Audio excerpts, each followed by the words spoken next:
Hello, welcome back to the second session in our conference, which will be a conversation with Carolyn Christov-Bakargiev. And for this I will be joined by Annette Dekker. She will co-host the conversation with me. I'm very happy to have her.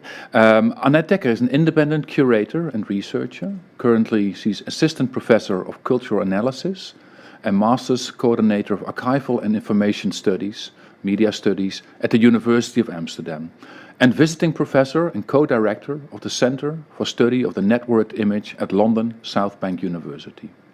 Her most recent publications include Curating Digital Art, from collecting and presenting digital art to the networked co-curation. That was published in 2021. The book focuses on how the experiments of curators, artists and designers have opened the possibility to reconfigure traditional models and methods of presenting and accessing digital art.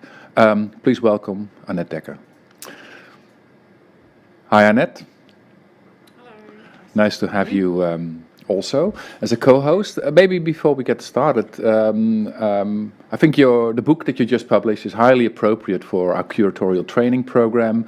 Are you happy with how it has been received so far? Maybe you give us a short, very short pitch to your book. Oh my God, I'm really bad at pitching my own work, I have to say. But I am really bad, and it's actually already after 6 weeks, second edition we made, so that's, I suppose, that it's been, at least it's sold really well. You're breaking up, I have to say. I know, not sure if it's... Annette, can you hear me? Yeah. Audio was breaking up, video broke up, but now I think we've got a good image again. So let's just get started and hope that the connection will be okay, because we'll be welcoming Carolyn Christov-Bakargiev, who will reflect on projects at Castello di Rivoli that involve digital art and the new media practices, how she approaches the curation of these projects, and the role of museums in cultivating new alliances and perspectives.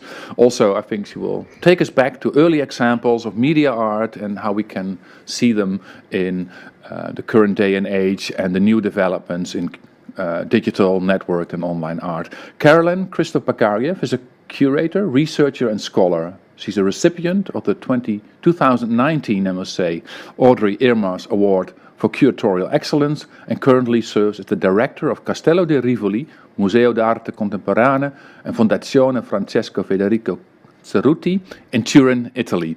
Previously, she was also the chief curator of PS1, Contemporary Art Center, affiliated to MoMA in New York, where she organized the groundbreaking survey of Janet Cardiff's work.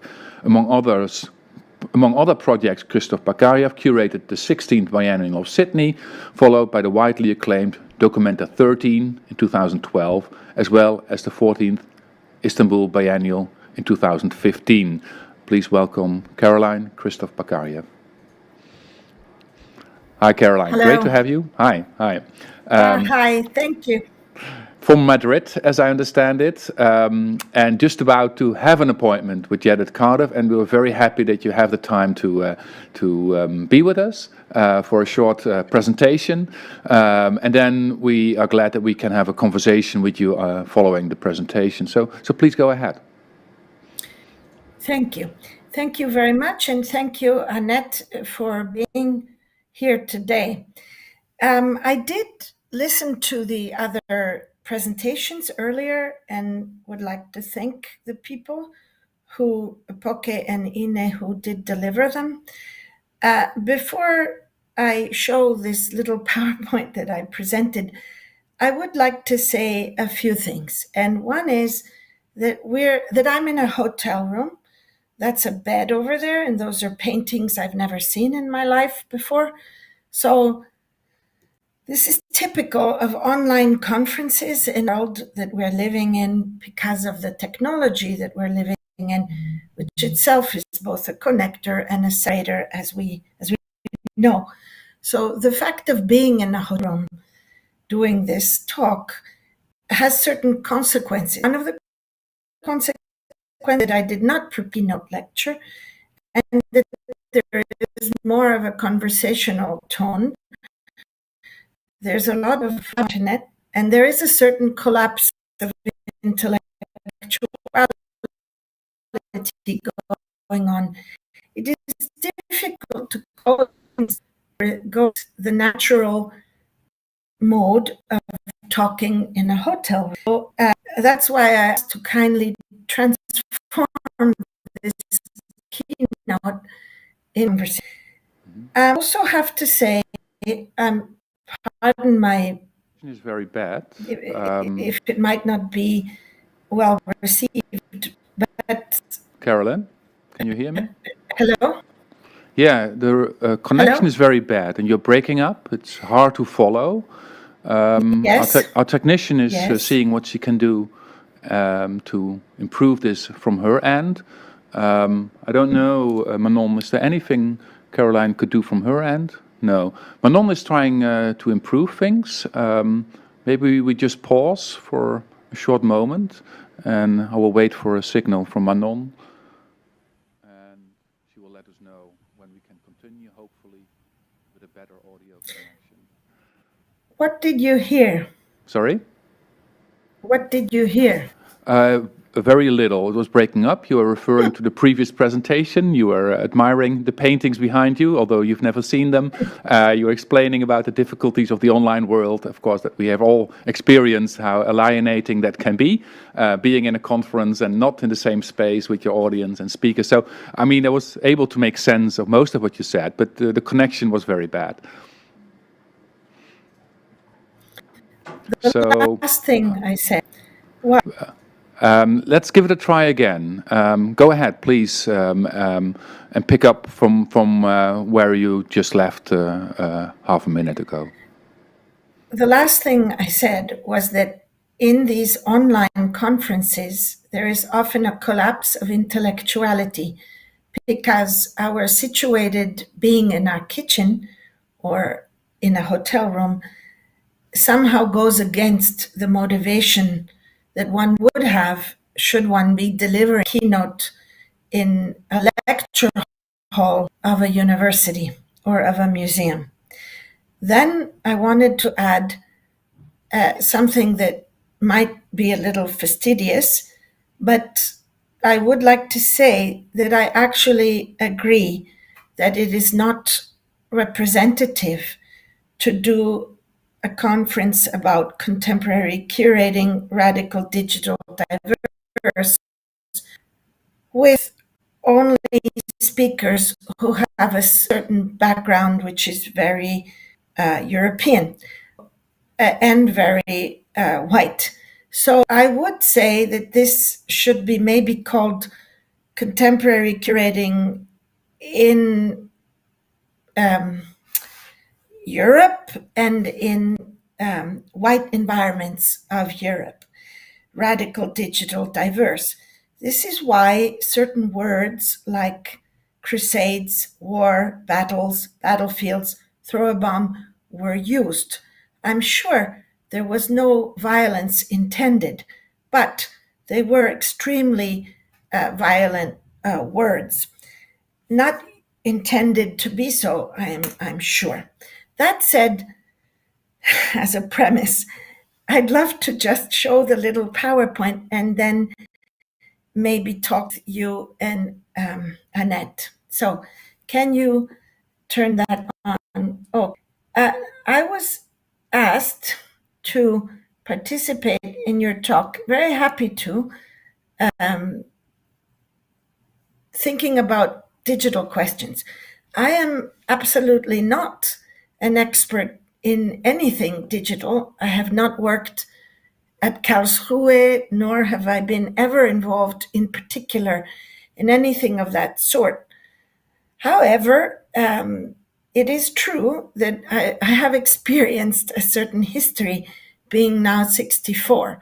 One of the things that were legendary, well, one of the main points is that when we talk about digital art, there is an archaeology to it. It used to be called media art, and before that, in the Fluxus environments, it was called video art.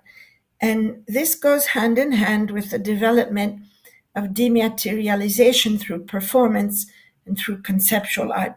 When the Portapak was sold, obviously, people like Nam June Paik started using it and filmed the Pope in New York City.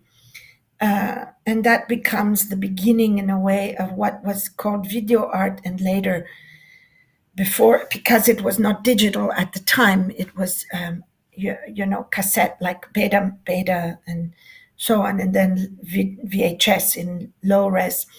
So this goes hand in hand with the dematerialization of art, which did not have to do with the virtualization of art at the beginning, nor with its being online, because there was no online, but it had to do with an anti-market attitude, which had to do with growing performances and so on in the wake of 1968. And Lucy Lepard's book, The Dematerialization of Art, obviously was very important for that. What is interesting, because analogous to our times, is the fact that there is at the same time two opposite phenomena.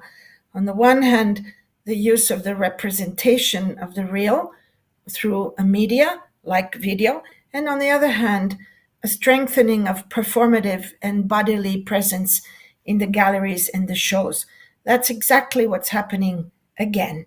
Then at a certain point, my friend Wolfgang Stehle began the thing in 1991, which was perhaps the first time anything that had to do with the internet in relation to art, at least in my experience, happened. And the thing.net became the earliest platform. I'm going through this in a very quick way because we're doing the 15-minute Andy Warhol thing. But parallel and before these events of the thing.net and before Wolfgang Stehle, there was also, of course, media, because of the video growing, and then the beginning of the digital media structures opening. So from Fluxus, it went into Ars Electronica in Linz in 1979, went into Transmediale in Berlin in 1988. It went into Karlsruhe ZKM opening in 1989, and a few other places. And the earliest people who were working in this area were people like Jody and Jordan Crandall and Gert Lovink. And we go fast forward. Something wonderful happened, which is one of the first internet-based artworks, which grew as an archive. I must say there was not so much user-based work at the time. There was mainly archival work happening. So Muntadas, in a small alternative gallery in Chicago, starts something called the File Room, which is an archive that everyone could add elements to, and it was an archive of censored artworks. So there was the contradiction between putting the censored artworks online for everyone to know, like Pasolini's Salò, and to at the same time be working on the subject of censorship.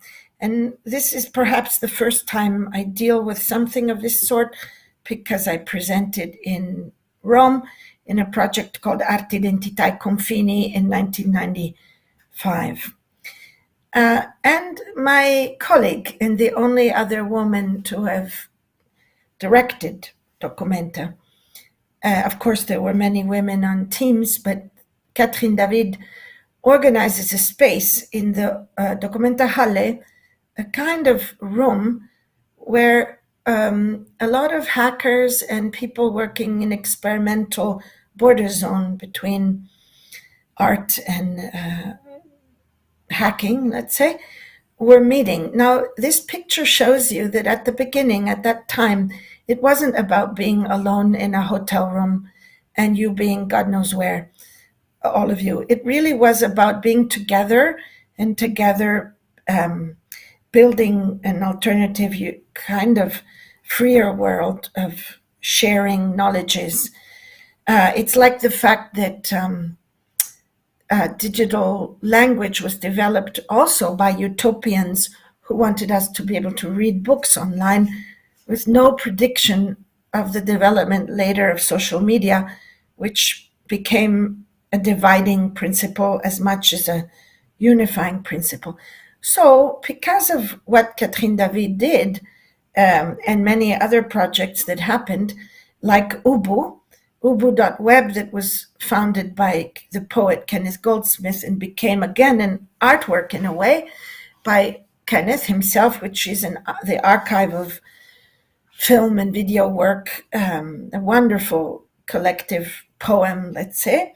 Because of all that work being done, the last thing that I would have done in dOCUMENTA, I would have been to go back to the digital world, which I felt in a way as old and failed, somehow that it had been a failure, a utopian vision that had somehow collapsed, and certainly not innovative, which is why I was more interested in multi-species coevolution, and Donna happened to be on my team of advisory and so on, and that seemed to be in a very different direction from digital work. What I never expected when I did the dOCUMENTA 13 was that working with people like Karen Barad and all of those intellectuals, Vinciane Després, all of the feminist science studies greatly affected, I think, the art world subsequent also. The intention was not to de-anthropocentricize in order to take away any form of agency. The intention had something more to do with balancing agency in terms of the planet and what later was called general ecology. But what happened ultimately in the years subsequent to that dOCUMENTA was quite, in my view, disturbing, because there came to be an alliance between the de-anthropocentrization process and the new technology giants that were growing, Amazon and so forth. And this alliance, which started up again a whole building of machine learning and artificial intelligence and robotization and so forth, that alliance was not predicted, and I think it came to be concluded in the very difficult space where we now are. And I don't think that Janet Cardiff, when she did her audio walks, which are first audio walks and then audio video walks, like the one in dOCUMENTA, and which are the precursors really to augmented reality projects. They're just a more, let's say, rudimentary technology for it. I don't think the notion was ever to detach from our physical world, but it was more about a kind of on-life world. Nor was Francis Alice's early experiments with screensavers, like the one he did for Dia, intended for that purpose. Actually, most of the artists that I worked with who were interested in, over the years, in the digital, were looking at it with an Adorno perspective of critical consciousness, of trying to understand what it means for certain, let's call them individualities, not subjectivities, as CGI components were growing on the internet, like Anne Lee as a shell that explored the collective identity of this shell, digital shell being filled with things. So I don't think that most of the artists that I've worked with are artists who were somehow inside the realm of the ideology of the digital. They were always looking at it with a healthy skepticism, as well as using it, up to artists like Henri Sala or Ed Atkins, with whom I worked in later exhibitions. it happens that the Sydney Biennial was the first biennial that had an online venue as well, that was made with a man called Snow in Australia. And I think it still remains in the archaeology of such experiments of, let's say, venues or digital venues, an important moment. And we've just restored it. We've done a restoration project and put it back online in the digital cosmos of Castello di Rivoli. But in the dOCUMENTA, there were projects like Time Bank that were, again, user-based, in the sense this was a sharing project. It was still in the utopian mode of sharing things over the internet as an artwork. Of course, Hitosteo is the artist that we've worked with at Castello, and who perhaps most impersonates the possibility of critical consciousness and of using tools in a different way from how they are and used normally in the structures that define our economies now of attention. Ed Atkins is an example of the melancholy, what I call the melancholy of the mass vanity, using software. Now, what I'm going towards is that as we come towards now, something happened. And what happened is, with the lockdown and the COVID, there was an accumulation of energy, like Georges Bataille would say, where there needed to be some sort of a dépense or an explosion, because we were effectively in prison for a while. And the digitalization were techniques like the Netflix series, techniques of survival or of pacifying locked in people. So I think that what happened with the NFTs is really very connected, because they had just been invented around 2017, the idea of using blockchain contracts, smart contracts, to identify single objects that are digital, whether broken up into 10,000 pieces or whether in 10,000 NFTs or whether into one piece. This was a very recent development, and it became attached to a certain number of digital artists. What you're looking at is Castello. It has nothing to do with what I'm saying, but it's just, let me go back just one. Jordan Wolfson is an artist I've been very interested in. He's part of what I would call those artists of critical consciousness. So the minute the Oculus Rift came out in 2017, he made Real Violence, which was about the violence of the technology itself embedded within the film, of the violence that you see in the film that you see when you put on the goggles. But I was in the middle of talking about the effects of COVID and lockdown. And what happened was that there was this explosion, just like Bataille describes, because there needed to be some sort of a dépense. And the dépense was the numérotisation de l'économie du digital. I don't know why I come to French, but I think because it's about numbers. It's not really about money. It's about attention and numbers. So suddenly, a huge world that is connected to the technological world came into bringing into the system, let's say, what Pocket called a parallel system of art, the idea that there were these digital objects that could be marketed. And these digital objects go by the millions, sometimes not, absolutely costing very little. But these millions have something to do with a different world of numbers that we are now living in, that has to do with the number of people on the social media and the number of likes, let's say. And this has a lot to do with what happened with Mike Winkelmann with his February sale at Christie's of the everydays.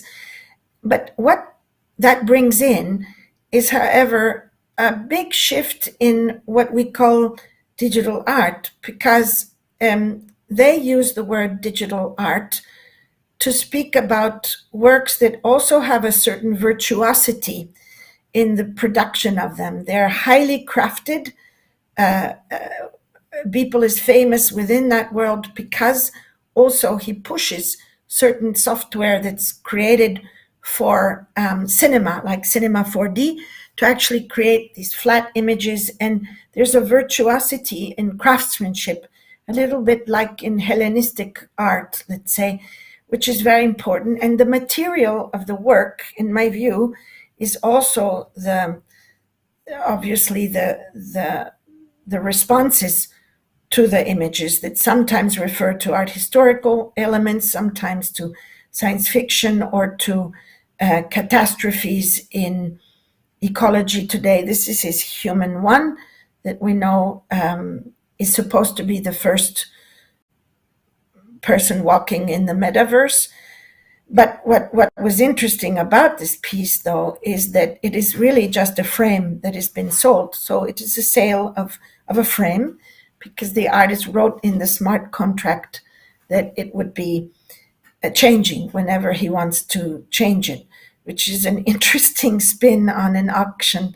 And what then in this spillover of, let's say, the digital Baroque, you have things like crossing over between architecture and arts, like Refika Nadol, who was in the last Architecture Biennial. So what has happened is that, except for in the case of PAC, that we don't know exactly who that is, who just sold the NFT for millions and millions, the money will go to defend Julian Assange in his trials against the US government. I mean, aside from PAC, who has a connection, it seems, with the early, let's say the early 1990s world of hackers and art, there isn't really that much. This opens up a problem about craft. You know, can we appreciate craft or not as a value and as a quality in art? So the last thing I'm going to say is something about the digital cosmos, which I think is why I was invited to this talk. Giulia Coletti, our young curator, by the way, I need to say that I really admire the younger generations. I personally don't really like to use the word curator. People who know my work know that I usually use the word drafting. I think everybody's a curator today. You know, people curate their playlists, and it's an inflated word. They're curators of private collections, and it means buyers and so forth. So I really wonder sometimes about that word. But I do find that there are many, many, many great young, quote unquote, curators that I learn so much from, and they're able to bring together climate justice and indigenous perspectives. And there's so much, including, you know, I think she might not be happy that I say this, aside from Giulia Coletti, who works with us, but including my daughter, you know, Lucia Pietroiusti. And they're very, very strong, optimistic people. And I really don't feel that they're in separate bubbles at all. And I don't think anything is in crisis except for the traditional art world right now. And I don't worry too much if the traditional art world collapses. I think that's fine. And we can certainly create new things. Actually, I don't know what the word art even means. It didn't mean anything before Winkelmann and the 18th century. I mean, the Greeks certainly didn't have a word for art. It was called techne. And this idea of the autonomy of art was a bourgeois idea of the 1700s. So I'm not worried about the collapse of the traditional art system. But what we did do in Rivoli is we were very traditional, and we decided that our digital cosmos would not be an interactive participatory platform. There's nowhere to like say that you like it or you don't like it. Giuseppe Pennone's film of dropping a seed on a Malevich drawing, or Susan Phillips' beautiful elegy to the museums that she made during COVID. And I'd like to probably end with this. So if you could play the video, but before you play it, I just want to say that the digital cosmos is a kind of a passive place. It's not participatory. And it isn't because I'm very suspicious of online participatory spaces and the obligation to participate. So I think we need also silence and not necessarily paying attention too much in this attention economy. So you can relax, watch this. I think it's a few minutes, and then we can talk.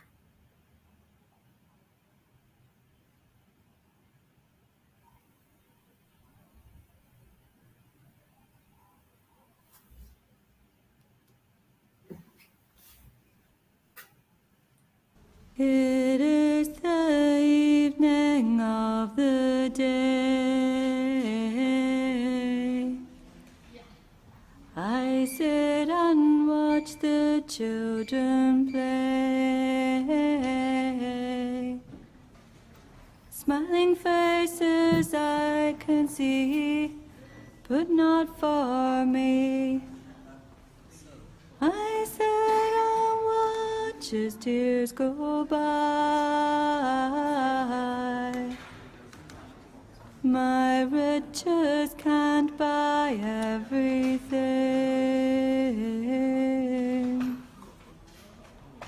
I want to hear the children sing. All I hear is the sound of rain falling on the ground. I sit and watch as tears go by. It is the evening of the day. I sit and watch the children play, doing things I used to do, they think are new. I sit and watch as tears go by.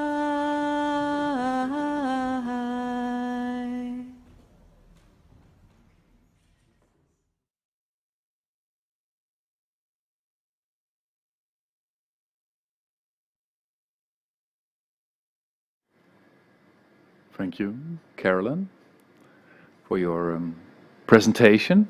I have a few questions. Maybe Annette also. I wouldn't mind to start, or Annette, if you want, please go ahead. No? You can start, yeah, absolutely. Maybe one thing is that you use the word skepticism when you were describing artists that you saw as, well, functioning outside of the digital realm. Of course, it doesn't say that you accuse the people working from the inside, maybe younger generations that embrace this environment, that you say that these are without skepticism, but I'm really curious to hear if you see this difference, if there's a more critical approach among these artists that you described, and how you see it, how you see more contemporary, younger artists working in the digital realm. Difficult question. I don't think I meant it's a question of older and younger, because as I tried to explain, in the 1990s, there were great digital artists like Jordan Crandall, Wolfgang Stehle himself, Jody, and so many other things. So it's not a question of older generation and younger generation. It's a question of optimism and faith in the possibilities that the digital allows, either for political activist work or for creating collective intelligence projects on the one hand, and artists who use the medium with skepticism.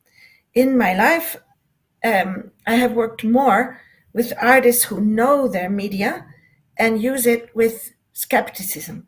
For example, William Kentridge or Janet Cardiff or Pierre Huyghe, or, I mean, Pierre Huyghe, it's not that he doesn't use the digital. He did the whole exhibition about the blurry aesthetic of AI-generated images. It was his show at the Serpentine. So, of course, he knows that, but he is not, let's say, naively using artificial intelligence to create some fantastic new images. He was somehow exhibiting the, let's call it, the biases in those programs themselves. And actually, I would take this opportunity, even though you don't ask me the question, to say that this difference between optimism and skepticism also goes through the aesthetics that are coming out now. So you have the meme aesthetics and memology, let's say, which is more connected with liberation movements and the work of curators, one of the young great curators of today, Legacy Russell, who could have been in this conference, and it would have been great to have Legacy here. On the one hand, and that has to do with the history of collage, cut and paste, the violence of cutting and the hard edges of cutting when you create memes. And on the other hand, the blurry liquid boundaries of these AI-generated images. There's a very interesting young artist in Italy called Irene Dionisio, who was in my PowerPoint, but I cut it off before the end, who is studying our idea of utopia and the Nuovo Mondo. She's inspired by the painting of Tiepolo, Il Nuovo Mondo, which was a colonialist painting, let's say, that Tiepolo painted, where they're looking towards the ocean, and you see these people from behind. It's in Venice, and it was an optimistic vision of a new world. And the way that dreams, the way that we're being offered these dreams that we will be able to have better medicine and save everything, save the planet and everything, thanks to algorithms and algorithms reading satellite images and understanding extreme climate events and so forth. And her work, it is with an algorithm that takes, every time the word dream or something like dream comes in social media, and it gets fed into, with the images that are associated with these stories about dreams, gets fed into this film, which is a typical film where you see all of this blurry edges and you see rivers and skies and beautiful paradisiac landscapes. But the film is not shown on a flat screen in a room, and it's not even shown on your laptop. It's shown in a bubble-shaped pavilion where you can only see it from the outside. So you are effectively excluded from seeing most of it because it's in a panopticon screen, but you are not in the middle of the 360 degree, you're on the outside. So that's an example of a skeptical work that is investigating the actual disempowerments of, let's use the word, individuals rather than individuals. So it's not a generational thing. It's a type of thinking. So in my conversations with people that you may have watched, you will understand that he's not a skeptical person. He really believes that he can achieve change. He's really not interested in the money. He's interested in the attention and in the impact that he might have. And he would be more of a, let's say, political artist within the world of the millions, but very different from the political artists who were not part of the so-called digital art world, which is a new term that is now, we have to redefine it. It used to mean something different. And since February 2021, it now means something different. It doesn't mean the heirs of Gert Lovink. It means the people who were coming from graphic design and who started to compete with the software in graphic design and do it not for money. So they work on the side and they do it at night. And it's a world that we would not consider in the art world part of the art world. Most people in my world don't consider it part of the art world. They consider it some sort of capitalist thing going on, or they consider it simply not interesting, but like street art. But you see, I come from Umberto Eco, so I come from semiology. I'm not interested in something, if something is called art or not art. I'm just interested in semiological analysis crossed with Adorno. Does that answer your question? Yeah, it also gives me a follow-up question, but I would also like to know what Annette has to ask. So maybe, Annette, you go first. Yeah, thanks. No, fantastic. Really nice to hear your history indeed, and how you recount all the different things and the tendencies that have emerged. I'm really curious, actually. You talk also about your own museum in a way, right? Your own position within the museum, and what is your future like? What is the future of your museum going to be like? Well, my personal future is that in a couple of years I'm going to retire, because I'm in my mid-60s. So I will retire from being a director, and I will go back to being just myself as I was when I was young. And therefore, I don't know what I'll do. I mean, I'll write books, I'll do exhibitions, but I won't be taking... So that's my future. The museum's future, that will depend on what the Castello decides to do after. But I would say that Castello, you see, is a castle, 18th century castle on the top of a mountain. So the digital is actually very interesting to us because we are remote. So the fact of connecting from remote is important. So I have a feeling the Castello will develop quite a lot in terms of digital art, or whatever that means. It's different from how maybe the Tate, MoMA, or other more downtown museums will be. And it might be something similar to what we did with our books. One of the aspects of Castello di Rivoli over the last 30 years was the books. You know, our catalogs are always very special. Like when we come out with a catalog, it's the complete chronology, anthology, everything you always wanted to know about somebody, almost a catalogue raisonné. You know, we're soon to come out with a book on Anne Imhoff, and they always become definitive books that everyone, if you're studying Pierre Huyghe, you have to have the Pierre Huyghe catalog. If you're studying and any of the artists that we did major shows on. And that was due to the fact that we were remote. So in order to be present in the 1990s in a serious way, aside from advertising, which isn't that much fun, was to come out with these sort of catalogue raisonné. So I would think that something like that in the digital will happen, a kind of archiving of different things, and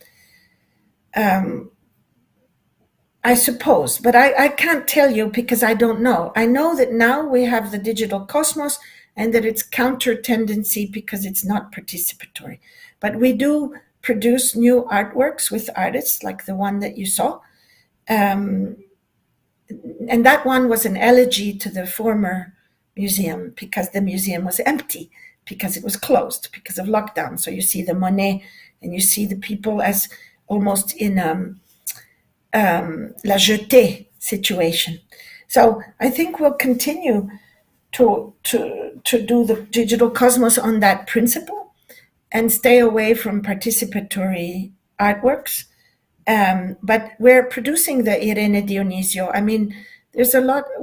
We don't really divide digital art from traditional art in our catalogs and in our website. So Henri Sala's piece, I don't know if you consider it media art. I mean, he used Pandora to reconstruct the space and make a film that would go like a carousel around the space. So you had to move with the film. So it was a physical embodied moving with the film around the space that could never have been done without Pandora software.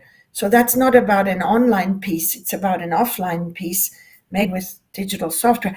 But I can't really answer. I don't know what the museum will do in the future. I don't even know if museums will exist in the future. I mean, the digital revolution is a catastrophe for our material world, our embodied world. I mean, I believe that Matrix was really an anticipatory film. We all say that more and more.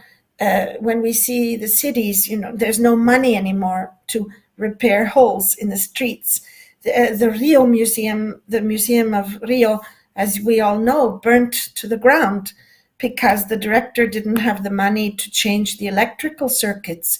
And we lost 3,000 years of artifacts, almost a whole, the biggest collection of indigenous and non-indigenous artifacts in Latin America burnt to the ground 2 years ago. So I'm not sure what will happen to the so-called museum as a physical space. What I do see is that they are now starting museums of digital art. There will be one in Saudi Arabia that I'm very interested in, that Italian architects are working on, Schiaparelli. There's going to be one in Milano. I suppose they're making them all over the world. What those places are actually is very interesting because they seem to be keyed towards new media art, anything that's new media, and they seem to be about bringing the aesthetics of the digital into the so-called physical world. So the Refik Anadol immersive environments will probably be in these museums. And so they're kind of, we had entertainment and then we had architainment. Now we'll have digitainment. So digitainment will be going into these immersive environments. And those are new kinds of museums that are interesting because if you think about the history of the relationship between the real and its representation, you understand that what we are going through is only a chapter in a history which is very ancient. If you think of the early, after Christianity, from about 700 to 800 after Christ, there was the battle between the iconoclasts and the iconophiles, and the iconophiles wanted to have visual representation of the Madonna and Christ and so on in European culture. That was very important to them because it had to do with power through the image, and the more you could represent the real, the more you could control, and that became the way that European art went. That is why linear perspective in the 1500s was actually adopted for that aim. And if we think about this haunting phantasmagoria of images that exist without the real, we understand, better the history also that connects our, let's say, those images that they make since, what's the technology called?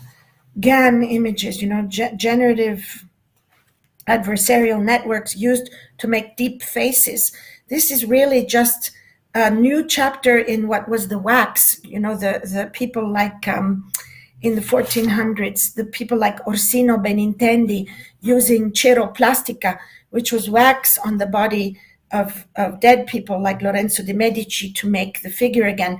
So we can see, if we want to look at it that way, this whole question of today with the virtual reality and the metaverse as simply one swing of the pendulum, which in European history has to do with the pendulum between believing that reality exists without the mind, or the idealist believing that there is no tree in the forest unless the mind sees the tree. So this tendency swinging towards the idealists, let's say, is something that traverses the 20th century, increasing with the history of film and then an exhibition like Les Immatériaux at Pompidou and so forth. So we are now in this extreme swing of the belief in the phantasmagoria, which is the metaverse.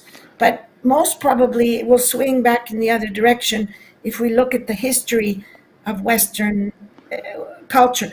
I don't know what will happen on a global level and how that will modify this. But I would say that we are now living a chapter of that, and the new museums of digital art are museums of that sort. And we are talking about moments in history where there is a great idea of belief in transcendence, like in High Gothic with gold leaf backgrounds, and the body is flat and is living in this immaterial transcendent world, which often corresponds with great pain. And it's a way for power to take away the awareness of the pain, like bubonic plague and so forth. And then there will be artists that move back towards immanence, or thinkers that go from the transcendent to the immanent. That's what I predict, but I have a feeling it might happen after great catastrophes. I mean, I'm not an optimist in terms of the history of the world and the amount of pain that the planet will go through, and that animals and plants and insects and human bodies will go through. I have a feeling that there will be quite a bit of pain before there's another feeling of the importance of immanence versus transcendence. Carolyn, I think a lot of what you just say connects to an audience question that we got. I would still like to give it to you, and maybe you can respond to it. I know I'm late, but I would love to take it, because when I start talking... Yeah. No, but I think it's connected to a lot of what you said, but maybe you have things to add. The audience question 1 minute, is from... and I'm happy to take another question. Absolutely. You ready to take the question, or? Yes. Okay.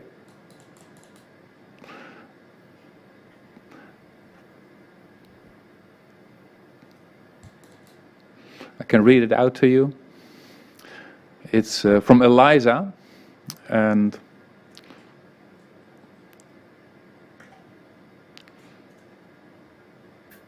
okay. yeah, the question is, does the use of technology shift the emphasis to interpretations of virtualism? I don't understand the question. Could you repeat? Yeah, I'll repeat it. I can only read it out the way I have been passed it. It has been passed to me. The question is, does the use of technology shift the emphasis to interpretations of virtualism?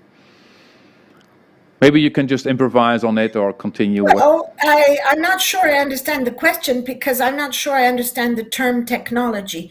I think the person who used the word technology is speaking about current technology, like machine learning and AI, I imagine, because technology is also our watch, you know.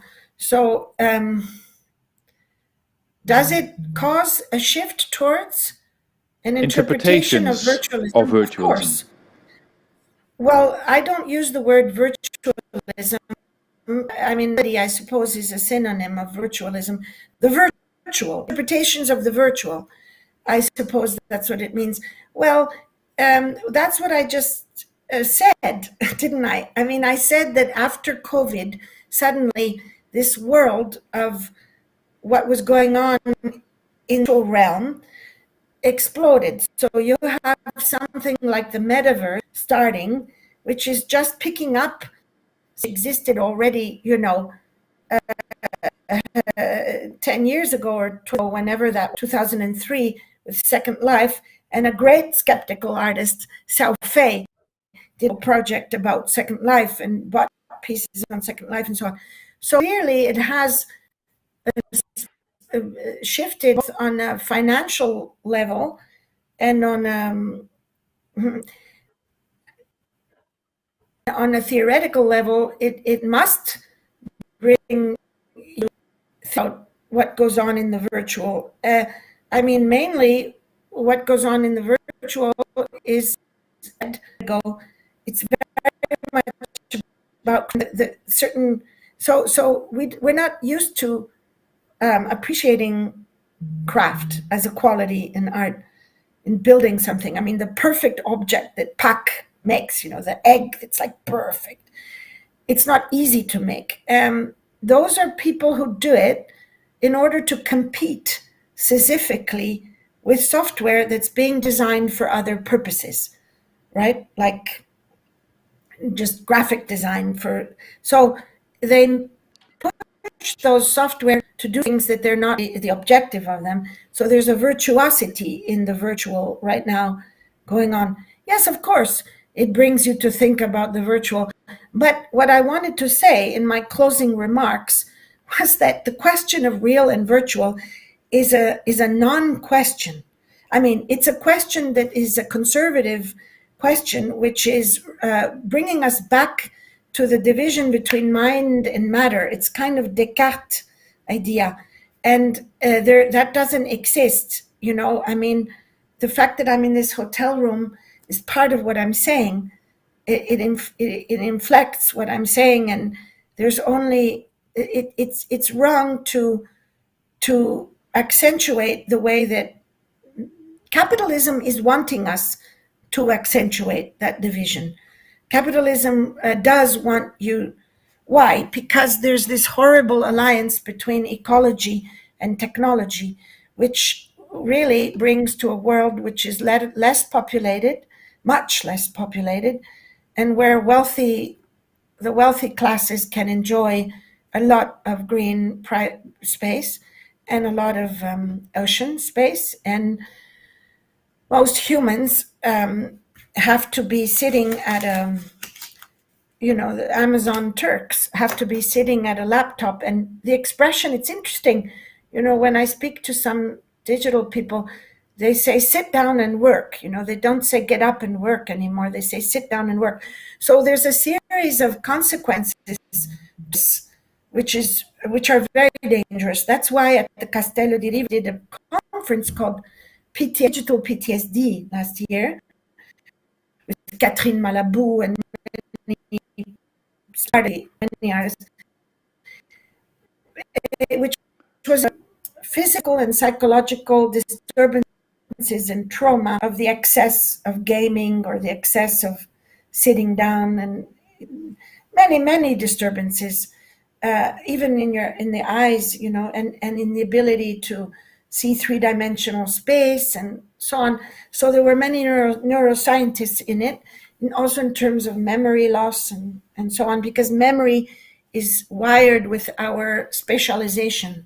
But Carolyn, this is all only if to I say jump that, in, yes. This might connect to another question from the audience. That has to be the last question, maybe, because also your connection is still breaking down at some point, and then it's good again. So let me give you this last question, which is from Ismini, and her question is: how do you think the digital will affect the way we will shape our cultural memory of our time? Could you repeat it? I'm sorry, I'm trying to deal with... It's okay, I will repeat it. How do you think, here it comes, how do you think the digital will affect the way we will shape our cultural memory of our time? That's a really good question. Whoever wrote that question is really smart and should look for my email and ask the question, because it's an enormous big question. I mean, obviously, it depends. You see, everything depends on the words that you're using. What does our mean? Who is we? Lovecraft talks about the Novocene, and there's no humans on the planet. So it would be the memory of the machines in an overheated, hot planet that doesn't need water, because they don't need that to reproduce and so on. So I don't know what our means. But once we define and unpack all the words in that question, I think we could actually attempt an answer. I think for me, my last point, when I did the dOCUMENTA, I was very interested, as I said, in de-anthropocentricizing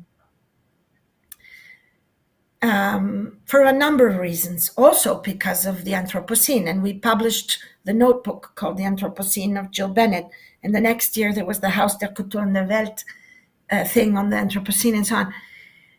And now I think that this is being used in order to not pursue some very important things like philosophy and lyrical poetry and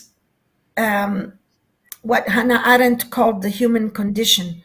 So I don't think there can be anything without that as well, but without renouncing post-humanism, obviously. So, obviously. But it's a big question. I mean, there is no we are so divided. The fact that there was a problem with this conference is because this conference didn't understand who could be the we, and therefore the we is a very, very big question.